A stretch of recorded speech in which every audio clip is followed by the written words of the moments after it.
talked about was he going to restore the kingdom to Israel, and were they going to be able to reign with him on this earth and all of this? And that's a good thing to be concerned about, because it is going to happen. It's still going to happen. But Jesus said, and we're still in the same time that they're in, the same period of time. And Jesus said, it's not for you to know the time or the seasons. Don't worry about that. He had told them a lot about it over the 24th chapter of Matthew's Gospel, about signs to look for and be able to see that day approaching. But he said, don't get caught up in worrying yourself sick about exactly when this is going to take place and everything about it.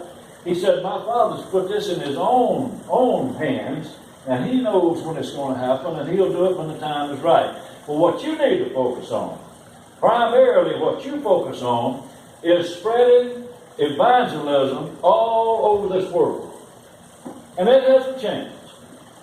And Baptist people have had our best days when we were most concerned, really, really feeling a burden for people's souls, and most concerned about evangelism. Would you agree with that tonight? Mm-hmm. Our greatest days have come out of that period of time. Notice that Jesus said that I want you to, you'll have the power. He said, don't worry about it. Why? Because all the power is given unto me in heaven and in earth, and I am able to give you this power. So you have the power to do what I'm telling you to do. So I want you to go first and be a witness unto me in Jerusalem. Jerusalem was their home. Home is a tough place to be a witness. Is it not? Now, if you got loving parents who are Christian people, they love Jesus, and they're church-going people, and they brought you up and carried you to church, and you got brothers and sisters and all, and they love Jesus. Now, the home isn't so bad as far as your home you live in, but most homes really aren't that way. And he said, you'll be witnesses unto me, first of all, in Jerusalem, where you live here. There are some reasons that Jerusalem is a hard place to start, and every one of us have our own Jerusalem that when we were saved, we had to start off in. No doubt about it. It's a hard place because people there know, without a sign of a doubt, that we have been a fool in the past. Now, you might say, Preacher, don't you call me a fool. Who do you think you are? The Bible says, listen to this. The fool has said in his heart, could be her heart too, there is no God. Now, you might say that I've never said that there's no God. I've always believed there was a God, but how much did you believe it? How long did it take you to come to Christ and let him save your soul and admit that you're a sinner? The Bible says they are corrupt, they've done abominable works, there are none that doeth good. So, all of us has been a fool. At home, I'll guarantee you.